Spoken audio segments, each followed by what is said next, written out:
आज घरात पूजा ठेवली होती आणि त्यानंतर सगळ्यांना भोजन देणार होते। बाहेर बाल्कनीत बसून आचारी स्वयंपाक बनवत होता आणि त्याचा सुगंध पूर्ण घरभर पसरला होता।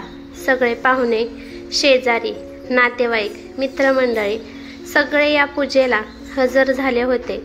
एवढेच नाही तर नवीन विहीनबाई आणि त्यांचे नातेवाईक पण आले होते। विहीनबाई आता त्यांच्या मुलीच्या स्वातीच्या खोलीत बसल्या होत्या। स्वाती पण मस्तपैकी तयार होऊन बेडवर बसली होती। स्वाती आज तिच्या नवऱ्यासोबत विशालसोबत त्या पूजामध्ये जोडीने बसणार होती। खरं तर ही पूजा स्वातीच्या सासूने रंजनाताईने त्यांच्या नवीन सुनेसाठी आणि मुलासाठी खास करून ठेवली होती, कारण त्या दोघांना सगळ्यांचा चांगला आशीर्वाद भेटावा आणि शिवाय त्यांचा वंश पण पुढे वाढावा। 5 महिन्यापूर्वीच विशालचं लग्न स्वातीसोबत झालं होतं। स्वाती विशालची दुसरी बायको होती। विशालची पहिली बायको विद्या हिच्यासोबत त्याचा घटस्फोट झाला आहे। त्याचा घटस्फोट होऊन 1.5 वर्ष झाले आहेत। असं तर विद्यामध्ये कशाचीच कमी नव्हती। विद्या खूपच सुंदर आणि सोज्वळ स्वभावाची होती। लग्न झाल्यावर तिने सहजच आपल्या सासरला आपलं मानलं होतं। प्रत्येक जण तिला पसंत करत होते, परंतु वेळेनुसार हळूहळू हीच पसंत तिरस्कारामध्ये बदलत गेली, कारण विद्या आई होऊ शकत नव्हती आणि एकच कमी तिच्या सगळ्या गुणांवर भारी पडत होती। रंजनाताईंनी आणि विशालने त्यांच्याकडून कोणतीच कमी केली नव्हती। विशाल आणि विद्याच्या या 5 वर्षाच्या लग्नात त्यांनी प्रत्येक देवधर्म, पूजा, अर्चना, डॉक्टर, साधू संत सगळे उपाय करून पाहिले होते, परंतु काहीच फरक पडला नाही।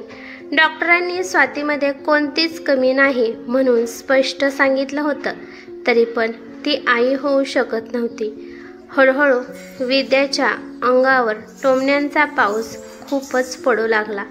येणारे जाणारे तिला खूप सारे सल्ले देऊन जात होते। त्या माणसांसमोर रंजनाताई म्हणत असायच्या की माहीत नाही माझ्या नशिबात नातवाचं सुख आहे का नाही, माहीत नाही कोणत्या वाईट काळात हिला सून म्हणून घरात आणले आहे, त्यामुळे घरात पाळणा हलत नाही। 5 वर्ष होत आल्यावर काही जणांनी विशालला दुसरे लग्न करण्यासाठी पण सांगितले होते, त्यामुळे हळूहळू विशालच्या स्वभावात पण फरक पडू लागला। एवढं सगळं होऊन पण विशालने त्याचे मेडिकल चेकअप केले नाही। तो असा गृहीत धरत होता की मी तर पुरुष आहे, मग माझ्यात कोणतीच कमी नाही।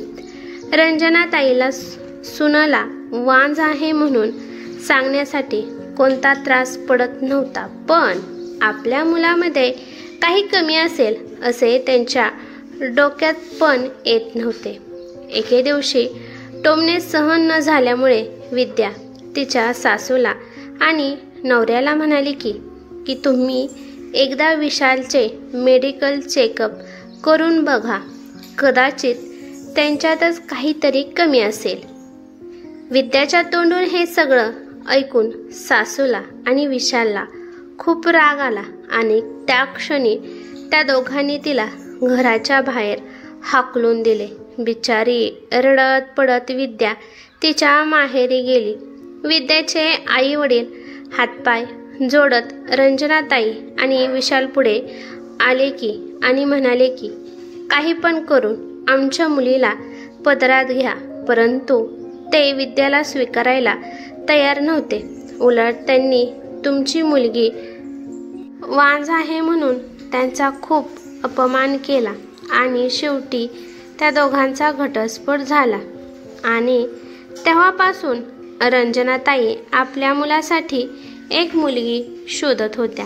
रंजनाताईला त्यांच्या मुलासाठी घटस्फोटित किंवा विधवा बायको नव्हती पाहिजे आणि असं पण पूर्ण समाजाला कळाले होते की रंजनाताईची पहिली सून वांझ होती म्हणून तिला सोडून दिले आहे. या व्यतिरिक्त त्यांच्यात कोणताच दोष नव्हता. शेवटी रंजनाताईच्या मैत्रिणीची मुलगी स्वाती हिच्यासोबत विशालचा पुनर्विवाह झाला. 5 महिन्यापूर्वीच त्या दोघांचा विवाह झाला होता. इकडे त्यांना कळाले होते की 1 वर्षापूर्वीच विद्याचा पण पुनर्विवाह झाला आहे. विद्याचा दुसरा नवरा, याला एक मुलगी आहे. मुलीला जन्म देतानाच तिची आई देवाघरी गेली. त्यामुळे त्यांनी विद्यासोबत लग्न केले, ज्यामुळे विद्या त्या मुलीला आईचं प्रेम देईल. इकडे रंजनाताईच्या घरात पूजाची जोरदार तयारी सुरू होती. पंडितजीने विशाल आणि स्वातीला पूजेमध्ये बसण्यासाठी आमंत्रित केले. रंजनाताई आपल्या सुनेला स्वातीला बोलवण्यासाठी खोलीत चालल्या होत्या. तेव्हा त्यांची नजर दरवाजात गेली. दरवाजात पाहिल्यावर त्यांना धक्काच बसला, कारण दरवाजावर त्यांची पहिली सून विद्या आणि तिची आई दोघी उभ्या होत्या. रंजनाताई विचार करू लागल्या की घटस्फोटाच्या 1.5 वर्षानंतर विद्या इथे कशाला आली आहे. रागाच्या तावात रंजनाताई विद्याला म्हणाल्या की एवढ्या शुभ वेळी तुझं तोंड घेऊन इकडे कशाला आली आहेस. तुला हाकलून या घरातून दिले होते, तो दिवस तू विसरले आहेस का. रंजनाताईचा मोठा आवाज ऐकून खोलीत बसलेली त्यांची दुसरी सून स्वाती आणि तिची आई दोघी पण बाहेर आल्या. विद्याला पाहून पाहुण्यांमध्ये कुजबूज चालू झाली. रंजनाताई मोठ्याने म्हणाल्या, अगं वांझबाई, इथे तू कशाला आली आहेस. या घरात माझ्या येणाऱ्या वंशासाठी पूजा सुरू आहे. इथे तुझ्यासारख्या बाईचं काही सुद्धा काम नाही. माझ्या दुसऱ्या सुनेवर मी तुझी सावली पण पडून देणार नाही. रंजनाताईचे एवढे कठोर बोलणं ऐकून पण विद्या शांत उभी होती. रंजनाताईंनी विशालला हिला गेटच्या बाहेर हाकलून देण्याबाबतीत इशारा केला. आईचा इशारा मिळताच विशाल तिच्या हाताला धरून तिला बाहेर खेचायला पुढे गेला, परंतु तिला स्पर्श करायच्या आधीच तिने एक जोरदार कानाखाली विशालला ठेवून दिली. विद्याचे हे आगळे वेगळे रूप पाहून विशाल त्याच्या गालावर हात ठेवून वेड्यासारखा उभा राहिला. सगळे पाहुणे एकमेकांच्या तोंडाकडे विचित्रपणाने पाहू लागले. स्वातीच्या आईला आणि रंजनाताईला हे काय चाललं आहे काही समजत नव्हतं. तेव्हा विद्या तिच्या बॅगमधून मेडिकल रिपोर्ट दाखवत कळकळीने म्हणाली की वांझ मी नव्हती, वांझ तर तू होतास. हे माझे रिपोर्ट बघ, मी आई होणार आहे. 5 वर्ष तुम्ही मला वेडी बनवत होता. माझ्या आयुष्याचे 5 वर्ष तुम्ही खराब केले. पण विशाल, जे काही होते ते चांगल्यासाठीच होते. बरं झालं तू मला घटस्फोट दिला. घटस्फोट दिल्यामुळे तर मी आई बनण्याचं सुख अनुभवू शकते. नाहीतर आयुष्यभर तुमचे वांझपणाचे टोमणे ऐकून ऐकून मी तडफडून मेले असते. विद्याचे बोलणे ऐकून सगळेच दंग झाले.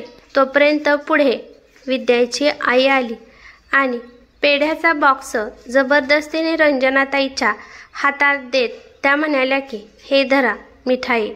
मी आता आजी होणार आहे. माझ्या नशिबात आजी होण्याचे सुख होते, परंतु तुमच्या नशिबात ते सुख कधीच येणार नाही.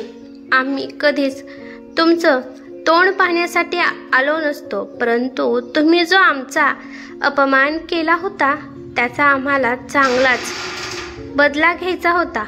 त्यामुळे मजबुरीने आम्हाला तुमच्या दाराची पायरी चढावी लागली आणि पूर्ण समाजामध्ये तुम्ही जी माझ्या मुलीची थू केली होती त्यांचे तोंड पण मला बंद करायचे होते. आणि आज तो चांगलाच मुहूर्त होता ज्या दिवशी तुम्हाला सगळं खरं सत्य कळेल, असं म्हणून विद्या आणि विद्येची आई तेथून निघून गेल्या. पण आता सगळ्यांची दृष्टी विशाल आणि त्याच्या आईवरच होती.